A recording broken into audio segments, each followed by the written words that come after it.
3 nights ago, I found it. A small, red box tucked behind the toolbox on the top shelf of our garage.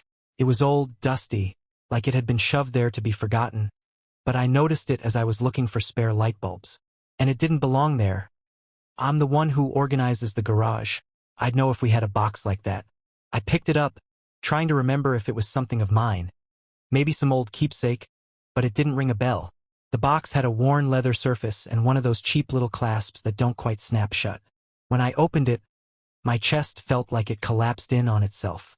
Inside were a dozen tiny, carefully folded notes. They were in Megan's handwriting, all of them. She must have been writing these for a while. But it wasn't just her handwriting that got me. It was the names. Some of the notes had initials on them, initials that didn't belong to me. One of the notes had a date at the top, last month. And beneath it, her messy, hurried scrawl saying, "I can't wait for this weekend with you. You're the best part of my week. Can we sneak away like last time?" My fingers were shaking so badly that I almost dropped the box. I went through the rest of the notes, each one feeling like a punch to the gut. Some had phrases about being lost in someone else's arms. A few even had receipts and hotel room keys folded inside them, stashed like souvenirs. She'd been keeping them all this time, hidden away like she was planning to come back and relive every moment. That night, I didn't confront her. Couldn't. I didn't sleep, didn't close my eyes for a second. I laid in bed, listening to her breathe, wondering who I'd been lying next to all these years.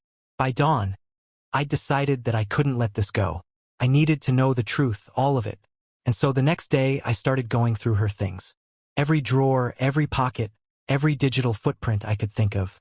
By the end of the day, I'd found enough to make my head spin. Messages buried in her email, under a folder labeled work stuff. An entire Instagram account I'd never seen, filled with inside jokes, hidden captions, even pictures that she'd somehow managed to take without me ever noticing. But the real twist? This thing wasn't new. One of the messages went back almost 2 years, talking about how she missed last weekend and asking if they could meet at our usual spot. The worst part was realizing how much of my life she'd been faking, right under my nose. That night, I lay down next to her, feeling this tight, burning knot in my stomach, knowing that tomorrow, there would be no more hiding, no more pretending. Tomorrow, she was going to answer for every single word in that box. The next morning, I could barely keep it together. I watched her, completely clueless, sipping her coffee like any other morning, scrolling on her phone with that relaxed look she always had. She even kissed me on the cheek before she left for work, and it felt like I'd been slapped. I knew exactly what I was going to do, and it wouldn't be pretty. I waited until she left, then I got to work. I took every piece of evidence I'd gathered, the box, the notes, the screenshots of those hidden messages and photos, and spread them out on the dining table. I didn't want there to be any confusion when she walked in later. I wanted her to see it all laid out in front of her, to have no way out. When she finally came home, she walked in like nothing was wrong. I saw her pause when she spotted the dining table. Her face went from confusion to panic in a split second. She looked at me, trying to keep her cool, but I could see the cracks forming. "What's all this?" she asked, her voice barely steady. I didn't bother with a calm approach. "It's exactly what it looks like, Megan. I found your little red box. The notes, the hotel keys, the secret Instagram account. So now it's your turn to explain." I folded my arms and waited. I wanted her to feel cornered, exposed. At first, she tried playing it off, her face hardening, lips pressed together. "Are you seriously going through my things, Daniel? This is pathetic." She sneered, practically daring me to question her. "Oh, I'm the pathetic one?" I scoffed. "I'm the one who's been keeping our marriage together while you were out with him? Or is it multiple someones, Megan? Because from where I'm standing, it sure looks like you've been busy." She rolled her eyes, and the defiance in her was astonishing. "Don't be so dramatic. You don't know what you're talking about. Those notes were just, they don't mean anything. It's not like that." But her voice was shaky, and she couldn't look me in the eyes. "Just notes? Really?" I leaned in, pointing at one of them. "You're the best part of my week? And here's another one. Can we sneak away like last time? Explain that to me, Megan. Make me understand how that's nothing." She was silent, her face going pale. I watched as her eyes darted around, like she was trying to find a way out, but there was none. And that's when the mask finally slipped. She straightened, her whole demeanor changing in an instant. Cold, detached. Fine, she snapped, voice like ice. You want the truth? Yes, there's someone else. You weren't exactly keeping things exciting, were you? You've gotten so predictable, so boring. I had to find something. Someone who reminded me I was alive. I felt like I'd been slapped. Predictable? Boring? I was here, building a life with you, and that's what you think of it. She shrugged, crossing her arms, completely unfazed. Well, maybe if you'd been paying attention, you would have noticed. She gave me a look that almost dared me to get angrier. It was like she was enjoying watching me unravel. But I wasn't about to let her turn this around on me. Paying attention? I was the one who was here, Megan. I was the one who trusted you, and you're standing here, blaming me. Believe whatever you want. She spat back, rolling her eyes. But you're acting like I'm some villain when really, you let this happen. You pushed me into it. Her voice was almost triumphant, like she thought she'd scored some sort of twisted victory. In that moment, I felt something snap inside me. I didn't recognize the woman standing in front of me. She was a stranger, someone who'd been hiding in plain sight all this time. But I'd come this far and I wasn't going to back down. I was going to see this through to the end, even if it shattered every last piece of what I thought our life had been. I took a deep breath, my voice low and steady. This isn't over, Megan. Not even close. After our fight, Megan stormed upstairs without another word, slamming the bedroom door shut behind her. I was left standing alone in the kitchen, heart pounding, hands clenched into fists. I stared at the mess of notes and receipts on the table, my mind racing with everything she just said. But I couldn't let it end like this. I gave her a few minutes to think she was in control, to stew in her own twisted logic. Then I followed her upstairs. I found her in the bedroom, sitting on the edge of the bed, staring out the window like nothing had just happened. I could tell she was avoiding me, trying to stay as cold and aloof as possible. But I wasn't about to give her that satisfaction. I shut the door behind me, and she turned slowly, her expression blank, almost daring me to try again. You just can't drop this, can you? She asked, that same twisted little smirk playing on her lips. I crossed my arms, leaning against the door. Oh, I'll drop it, right after you tell me exactly who he is. She looked away, letting out a mocking laugh. Why do you even want to know, Daniel? So you can go yell at him? Do you think that'll make you feel better? Her voice was full of sarcasm, her tone practically dripping with contempt. I think I have a right to know the truth, Megan, I said, barely keeping the anger in my voice under control. Or does honesty not mean anything to you? She just rolled her eyes. Honestly? You can't handle the truth, Daniel. You think you're this strong, dependable guy, but the second something goes wrong, you're completely falling apart. Look at you. She gestured at me, her expression pure disdain. Pathetic. It was like a slap to the face, but I refused to let her see me falter. So that's it? You don't have the decency to even tell me his name. Oh, it's not just one, she said with a sudden, cruel smirk. Did you really think I was just seeing one person? God, Daniel, you're so predictable. You really don't know me at all. She leaned forward, her eyes glinting with something dark.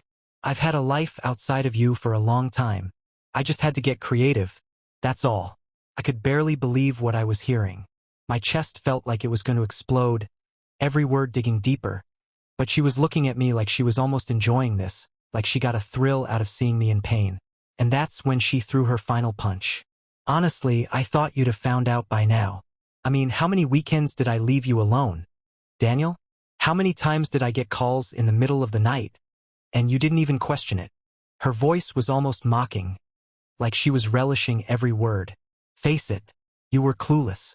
And you only care now because you finally noticed. I felt my fists clench tighter as her words sunk in. She wasn't sorry. She didn't regret a single thing. In fact, she was blaming me, laughing at me for being clueless, for trusting her, for believing in our marriage. I was boiling inside, but I couldn't let her win. I wasn't going to give her the satisfaction of seeing me break down. Enjoy this while you can, Megan, I said, my voice cold. Because you're going to regret every single word you just said. I turned and left the room before I could say anything else, before I could let the anger boil over. She didn't deserve my rage, my grief. But I was done playing the fool. This time, it was my turn to make a move that I couldn't let it end there. Megan had made it clear she thought I was weak, that I'd just accept whatever she threw at me and move on, humiliated and defeated. But if she thought she could just walk all over me and toss me aside, she was about to learn exactly how wrong she was. The next morning, I decided it was time to dig even deeper. Megan had made it sound like this wasn't just one affair, but a whole hidden life. So I needed to know exactly who I was dealing with. It was time to find out just how deep her lies went. I started small. While she was at work, I went through her home office, opening drawers she hadn't bothered to lock, digging through folders, journals, anything she might have hidden. And there it was. A second phone, wedged at the bottom of her desk drawer under a stack of old notebooks. It was cheap, barely a smartphone, with a cracked screen and low battery. It looked like something she'd picked up on a whim, thinking it would go unnoticed. When I powered it up, I was met with dozens of messages. Most of them were from one number, a guy saved as J. Probably the same person she'd been writing those notes to. But there were others too, some more recent, some with different initials and coded names. One even had a photo attached of her with some guy's arm around her shoulder, his face turned away. She looked ecstatic, grinning up at him, eyes bright in a way I hadn't seen in years. I'd had enough. I took screenshots of every message, saved them onto my own phone, and then sent them to my laptop, creating a file so airtight she wouldn't be able to talk her way out of it. But I wasn't done. There was one last thing I needed to do. I called a private investigator. I knew it might seem extreme, but this was no longer just about uncovering an affair. This was about getting every last detail, making sure I had solid proof of what she'd been doing behind my back. I wanted names, dates, places, everything. If I was going to confront her again, I was going to do it with every fact lined up, every moment of her double life exposed. The PI, a no-nonsense guy named Frank, was incredibly efficient. Within a few days, he sent me a full report. Megan had been seeing not one, but 3 different guys over the last year alone, each in a different city she'd claimed to be visiting for work. There were even photos of her meeting up with them, walking hand in hand, laughing, kissing them without a care in the world. The last straw was a picture of her sitting in a cafe with some guy I didn't recognize, holding his hand across the table while she laughed at something he was saying. The timestamp was from just 2 days ago, the day after our initial confrontation. She hadn't even slowed down. She just moved her secret life one step further out of my reach, assuming I wouldn't bother looking. Well, I was about to show her just how wrong she was. I knew she'd be home late that night, so I took the time to set up every piece of evidence, making sure nothing was left out. The photos, the messages, the investigator's report. I printed everything out, laying it across the dining table in plain sight. When she walked in that night, she looked tired, like she'd been out all day. She saw me waiting in the living room, arms crossed, and let out an annoyed sigh. "Are we really doing this again, Daniel?" she said, rolling her eyes. Without a word, I nodded toward the dining room.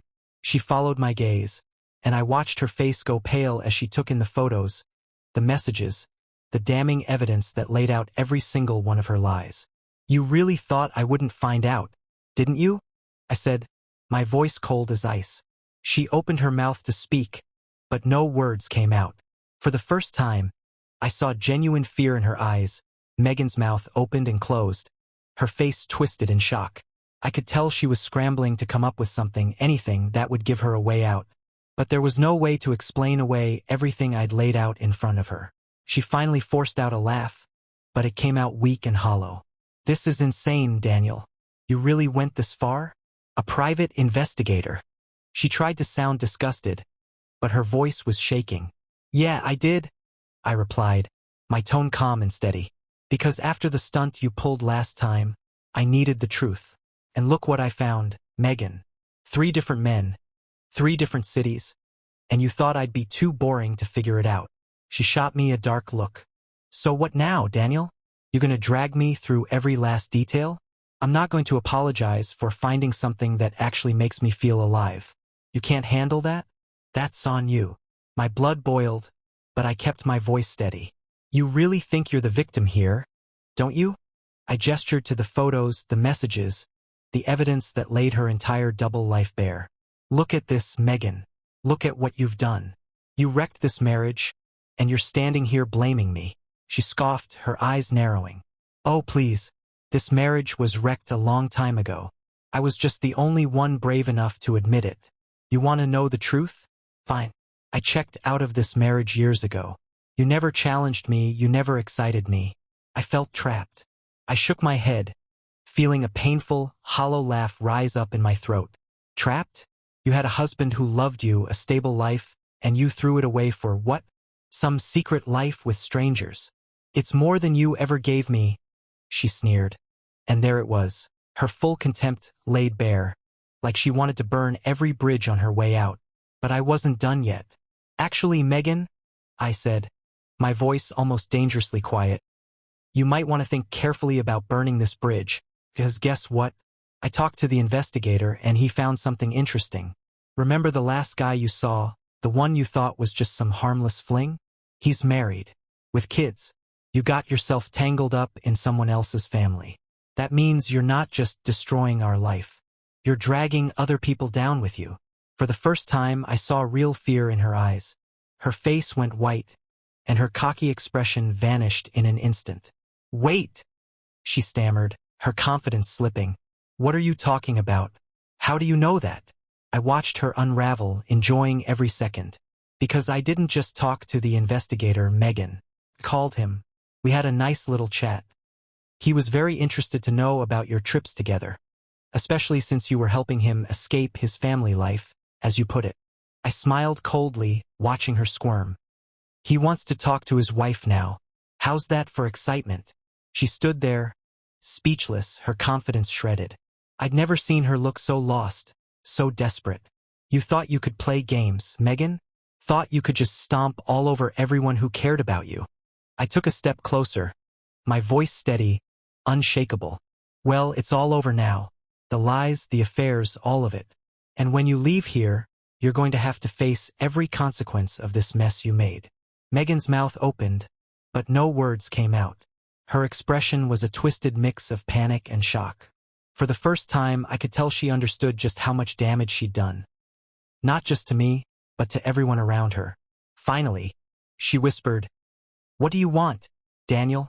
I took a deep breath, feeling a weight lift as I looked her dead in the eye.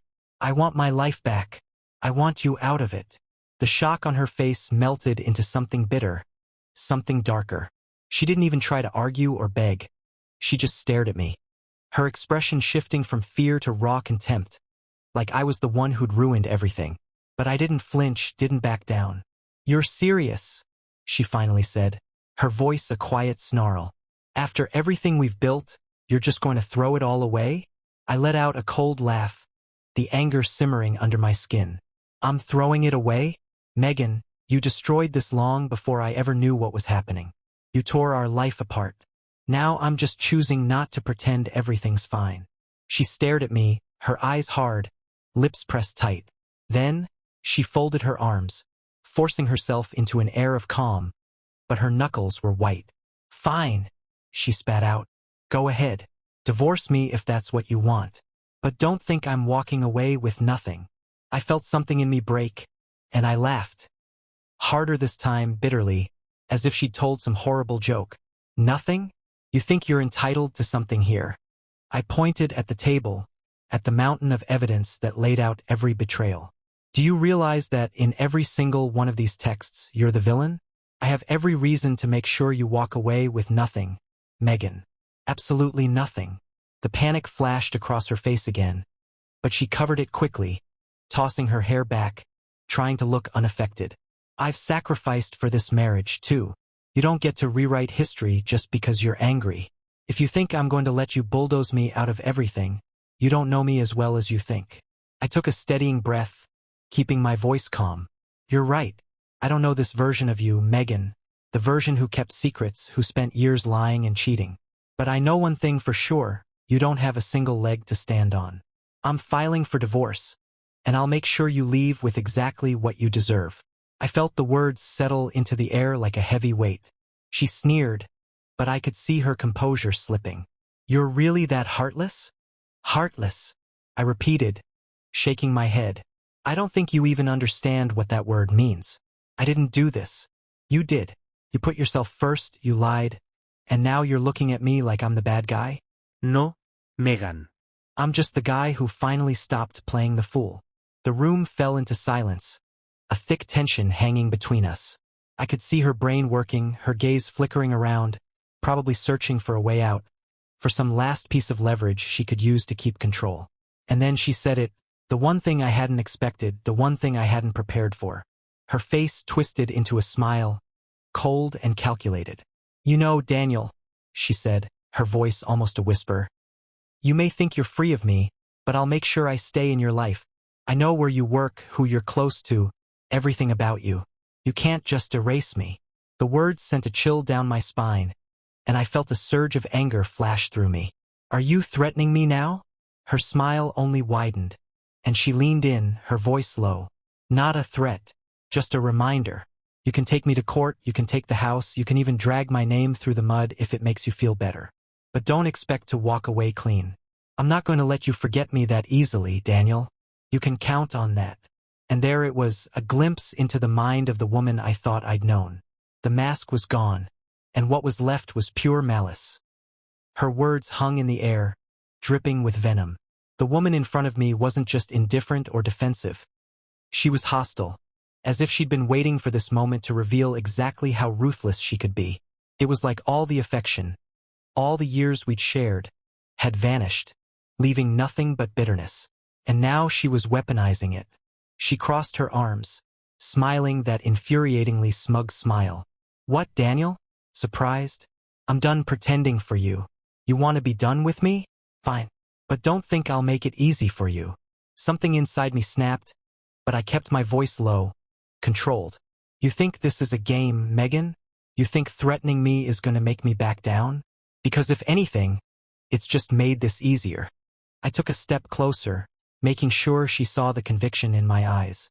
Every single person in our lives is going to know exactly who you are. Every single lie, every betrayal. For a second, she hesitated, her expression faltering. But she recovered quickly, straightening her posture and letting out a sarcastic laugh. Oh, Daniel, please. You think anyone's going to care? Half the people you know probably think you're boring anyway. You want to make me the villain? Go ahead. But we both know how pathetic you'll look if you try. Pathetic, I echoed, feeling the anger bubbling over. The only thing pathetic here is you. This twisted, vindictive version of you who's willing to tear down everything around her just to keep control. She took a step forward, her voice dangerously low. You don't get it, do you? This isn't just about you or me. It's about the fact that you let me down, Daniel. You trapped me in this miserable life, making me pretend to be someone I'm not. You were fine with pretending, fine with lying to yourself. I just had the guts to be honest. Hiding affairs, lying to my face, keeping your double life going for years. That's what you call honesty? I shook my head, the sheer absurdity of her words making me dizzy. You're unbelievable. I wasted years trying to build something real with you, and this whole time you were just laughing at me. She gave a cold, humorless smile. Maybe you should have listened to your gut, Daniel. Or did you really think I was that interested in settling down, playing house? God, you were so blind. I mean, why do you think I needed something else? I couldn't stand this boring, predictable life you insisted on creating. I felt the last shreds of empathy for her crumble. There was no remorse in her, no regret, only contempt. And she was using every word to dig the knife deeper.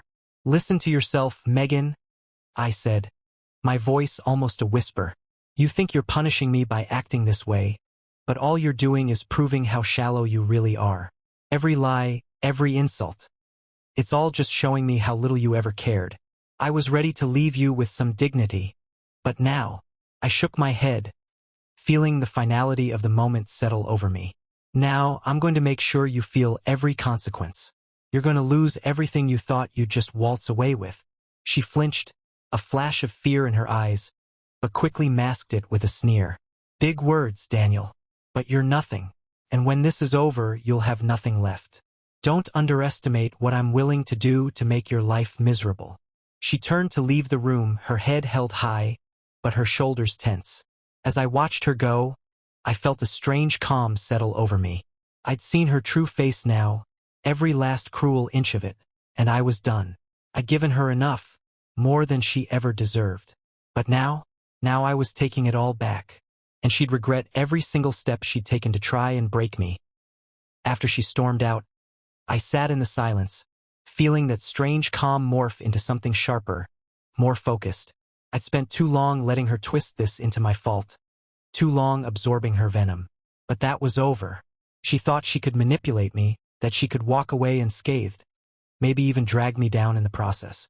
But she didn't know that I'd already set things in motion. The next day, I took action. I called my lawyer, a sharp, no-nonsense guy named Tom, who'd known me long enough to pick up on my tone instantly. "This is serious, isn't it?" he asked. "Very," I replied, filling him in on the entire situation, from the red box to the investigator's findings, and every twisted word Megan had thrown at me since. When I finished, Tom let out a low whistle. "Well, Daniel, you've got more than enough to protect yourself here. And if she wants to play dirty, let's make sure you're prepared. We can take this through mediation, but if she's half as ruthless as you say, we're going to need a strategy that's bulletproof. I'll draw up everything we need to ensure she can't drag this out or take more than her fair share." A grim satisfaction settled over me as Tom explained the process. I was ready to see this through, no matter how hard she tried to push back. But I didn't just want to protect myself legally. I wanted Megan to understand she couldn't rewrite the truth. So I took things a step further. I made another call, this time to her family. Her sister, Natalie, was someone I'd always gotten along with, someone who'd been close to Megan before we married. But lately, Natalie had become distant, just like Megan had. I had my suspicions now, wondering if Megan had fed her sister some twisted version of events to make herself the victim. I needed Natalie to see the truth for herself. When she picked up, I could tell she was hesitant. "Daniel, this is a surprise." "I know, Natalie, and I'm sorry to drag you into this, but you need to know what's really going on.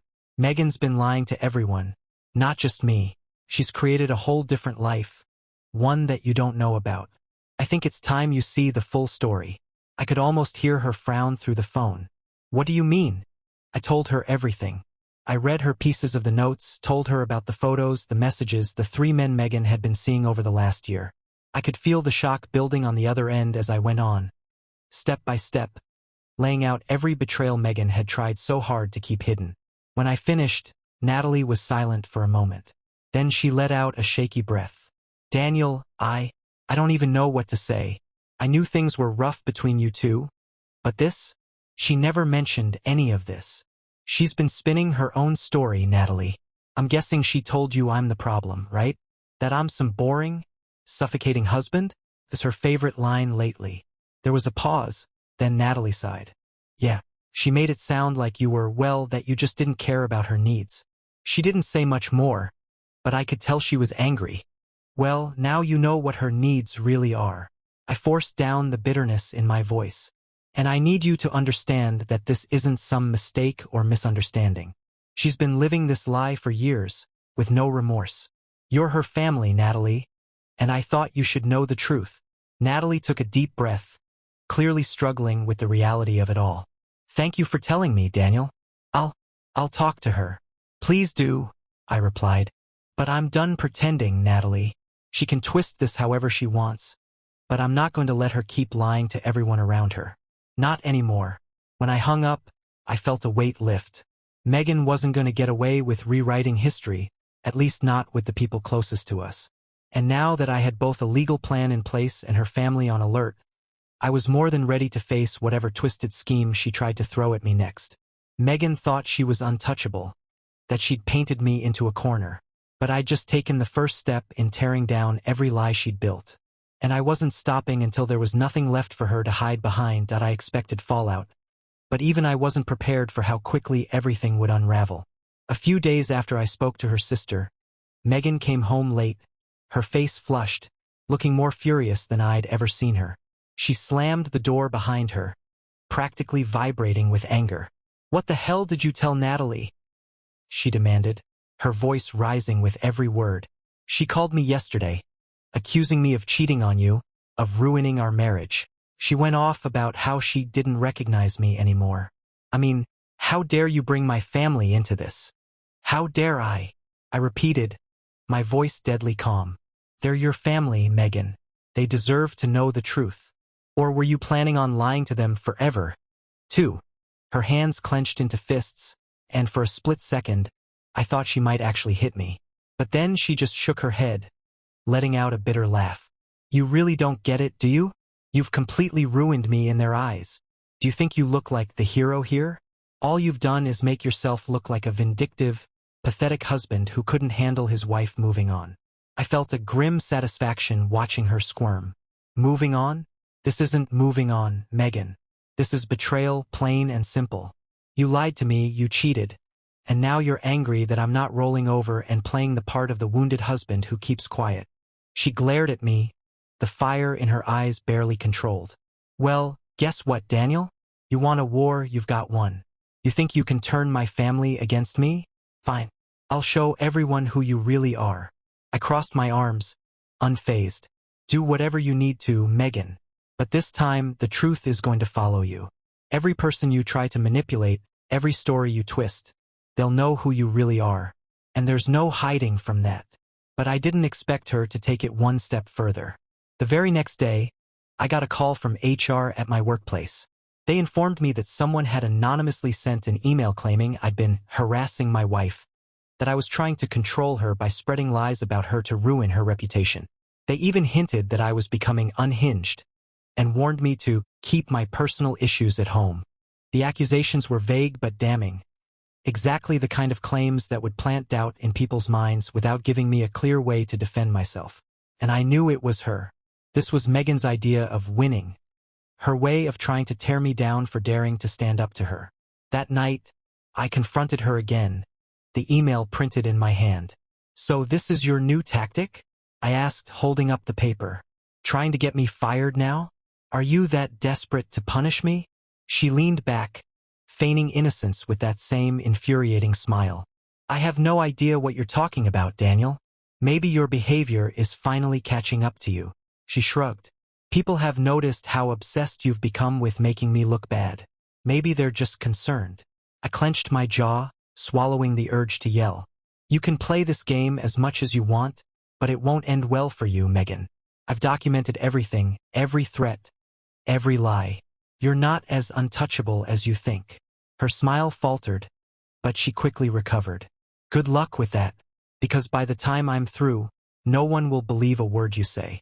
You're just a bitter ex who couldn't stand that his wife had outgrown him. I felt a strange calm wash over me as I looked at her, realizing she was willing to scorch the earth rather than admit any fault. But I had one more card to play. You know what, Megan? I said, my voice soft but unwavering. If you're so sure you're going to win this little war, why don't we let a judge decide? I filed for divorce, and I've requested an expedited court date. You can explain to a judge why you think you deserve anything after everything you've done. For the first time, I saw her expression falter completely. Her face paled and she took a small step back. She'd wanted to play dirty, to drag me down, but now she was facing a public battle she couldn't control. You wouldn't, she stammered, her voice losing its edge. Try me, I said, barely containing the satisfaction. And if you want to keep lying, go ahead. But from now on, it'll be under oath. I left her standing there, speechless, knowing full well that I had just upended every twisted plan she'd made. She'd wanted a war, and now she was about to face one on my terms. And this time, every mask she'd worn was about to fall, leaving her with nowhere left to hide. The court date came quicker than either of us had anticipated. Megan had tried to stall, scrambling to prepare her defense, claiming she needed more time to gather her evidence.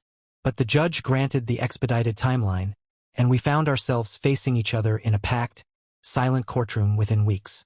I could feel the tension radiating off Megan as we sat across from each other, her lawyer whispering furiously in her ear.